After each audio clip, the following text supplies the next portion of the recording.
Chris Rose does double duty. He is with NFL Network as a host. He's also the host of Intentional Talk on MLB Network, and he dabbles in robots on the side, which I did not know until I spoke to him on Tuesday at Table 21 on Radio Row. Super Bowl 53. This is kind of fun because you do both NFL and Major League Baseball. Does it require a different part of your brain? I mean, there's a lot to balance there considering the two seasons, when they are, how they overlap, and how much prep work there is involved. Yeah, so I don't know how much of my brain I use, period, to be honest with you. I know there's been scientific studies, and whatever they put the percentage at for me, I'm going to say I use the under. I'm really fortunate. Like, it gets a little screwy in September, October when you're talking about the stretch drive in baseball where I'm watching a ton of games, and then obviously October where I'm deep diving into every game, and then Sundays during the NFL season. But have I called anybody, from the St. Louis Cardinals, a name from the Arizona Cardinals? That has not happened. I've done that on my show. Yeah, it's okay, though. If it happens, you just roll with it and you go with it. Fortunately, it hasn't happened. I do a ton of reading for both sports, and it's just I'm never without my laptop. If I'm watching a game, it's always in front of me just so I can read something else. Yes, we're like nerds. I tell people all the time, do not invite me to your party to watch football or anything else because I have no cards. Right. And so I'm like the buzzkill at the party. That's okay. That's all right. You can bring – actually, you know what? Fill them out and then hand them out. Have people quiz you at the end of the night. Let's see if anything is seeped in by that point. Yeah. People love that at parties, especially when they're hammered, because it really makes it more fun. Then you look even smarter, yes. So you probably get asked this a lot, but is there a sport that you prefer over the other? There's not. No, I mean, I grew up. Would you tell me even if there was? If there was, I would. I'd be honest with you. I mean, listen, I'm from Cleveland, and the Browns in the 80s when I was growing up, they were good. I'm trying to convince my two boys that actually they were good in the 80s. So as a Broncos fan since age 13, yes. I remember the Browns games. You're not old enough to remember those. Yes, I am. You're not old enough to remember those. Maybe from the crib. Oh, stop it. No. I was at the drive by John Elway, What? Section 37, Row 2, Seat 1. And then the next year, obviously, the game was in Denver for the fumble. Uh-huh. Yeah, so, I have a close – and when John Elway used to come on the Best Damn Sports Show, period, he came on the first time, and I told him that I was at the game and all that sort of stuff. And I said, anytime you want to apologize, I'm right here for you, brother. And he never did. So did you laugh then when they lost the Super Bowls before they finally got a couple? I mean, Super Bowl 21. Yeah, Super Bowl 21. The Niners, the Redskins, the Giants. There was nothing better than when we would lose to them the previous game, and then they'd get slaughtered. I'd be like, thank God it wasn't us. That's right. I'm good with a guy just cramming it down our throats for 98 yards to force overtime, and then Rich Carlos with that barefoot kicking one, which didn't go through the upright, but whatever. So. Okay, so let's talk about the Browns then. That's awesome. What do you think after seeing 15 games of Baker Mayfield? How you feeling about it? They're pointed in the right direction, finally. Like, they're not searching for a quarterback for the first time in decades, and that feels so good. They still have a long way to go. I mean, I loved it that Freddie Kitchens at his introductory news conference as the head coach was like, everybody's celebrating that we went 7-8-1. It's like, I don't want to go 7-8-1. Also, if you're not wearing brown and orange, you don't matter. Right. Did you know that? That is great. I love that. I love that. So, I still have my brown and orange underoos from when I was like 8. I don't think I'm going to fit, but that's okay. No one else is going to talk about that today. That's good. It's good information. You don't think so? No. See, I thought that was every guest admitted when they stopped wearing wearing underoos. I had Wonder Woman underoos. Thank you for caring. Those were the best. But so did I. So what's the big deal? I don't get it. Yes, they are. Listen, they're headed in the right direction. That's all that matters to me. So and they were one of the most watchable teams in the NFL. They really were. Fun. They were super fun this year. Okay, so here's my question. How confident are you that the Haslams are going to stick with John Dorsey, that's with the thing. Freddie Kitchens, with this group? Because that's the part that makes me nervous. I feel like he gets itchy with the dump button there. He does. But if he lets John Dorsey do his thing, then fine. I mean, look, Dorsey had a phenomenal draft last year. It wasn't just Baker. Denzel Ward made the Pro Bowl. He had some concussion issues, but as long as he's on the field, he's a legit player. They got this guy, Jannard Avery, in the 5th round who could be a find for them. Nick Chubb obviously was sensational.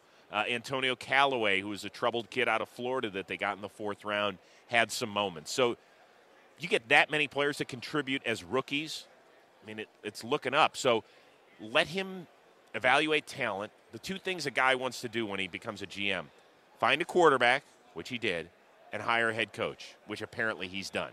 So if it works out, let Dorsey do it. We'll all be wearing sweatshirts, chomping gum, and wearing khakis. It's perfect. Chris Rose of the NFL Network and MLB Network, and I resisted looking this up. Okay, so you are the host of Battle Bots on Come ABC, on. but I didn't want it. I wanted you to tell me what is Battle Bots. Well, you I'm made not a stink hip, face when so- you were like, Battle No, Bots. I just- First I've of all, never- we were on ABC for 2 seasons, and then Okay. last season we were picked up by Discovery and Science Channel. Love Discovery. Yeah, so for people that Shark haven't Week. seen it, it is essentially these people who are super smart in the technical and robotics world, and they build these robots that are 250 pounds apiece.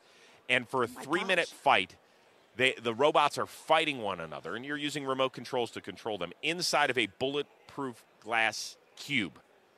It has to be, because these are robots that not only move quickly, but their blades are spinning up to 250, 300 miles an hour. Oh my So we're gosh. talking about stuff shooting against them. And my compadre, who I call the matches with, Kenny Florian from the UFC You do world. play-by-play for this. Yes. He and I are sitting right outside the box, and we've had stuff flying hundreds of miles an hour at our head. And we pray every day that the bulletproof glass is indeed bulletproof glass. Chris, how does one prepare to do play-by-play for Right. Battle Bots? So I didn't know a thing about it when I started out in 2015. But you walk into a room, and it's like pit road for all these people. And love it. they have 10 people on a team working on the robots, and they love it. They are so passionate because there's not a lot of money in it. In fact, anything, they might lose money.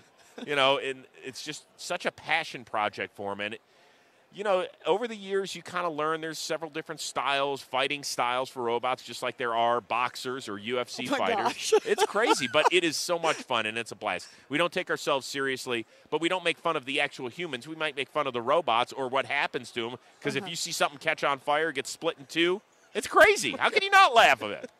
You can. It's After Hours with Amy Lawrence here on CBS Sports Radio and Chris Rose. Can I tell you a funny story about Kevin Millar? Go. So I covered the Red Sox for Providence radio station, the Cowboy Up year. All right, Okay. so 2004, and I was really new in the business, and I was still somewhat intimidated by athletes. My radio station sent me up to Fenway to sit in a room with Kevin and have him record a spot, Oh, gosh. an advertisement, and I was probably shaking because I was like, "Excuse me, Mr. Millar, would you mind recording this?" And I had to hold the script and sit right next to him and Wait, hold he the had to recorder. read the script? Yes, he had to read Oh, it. gosh. So not only did he have to read it, but I had to sit next to him and hold the microphone and make sure that it was recording. I was so nervous that I'm sure I stuttered.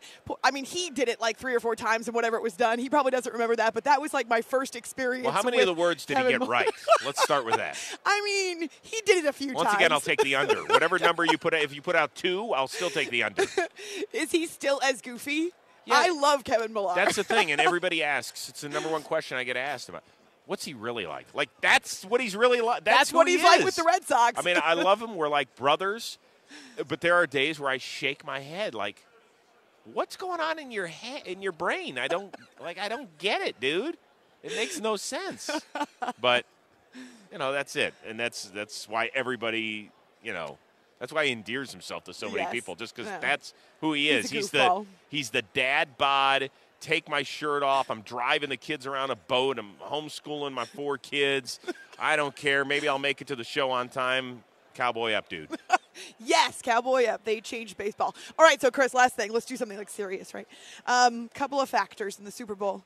Go. Use that 2% of your brain or whatever it is that you're using. Okay. Very excited about this question. No, listen, the Patriots make you pay for every mistake, They and it's do. not sexy, but go ask D. Ford how that worked out for him and the Chiefs. It's not, Poor guy. yeah, I feel so not bad really for well. him. But that's the point, is that not every team would make D. Ford infamous for lining up offsides. Yeah. But he did it against the New England Patriots, who will kill you.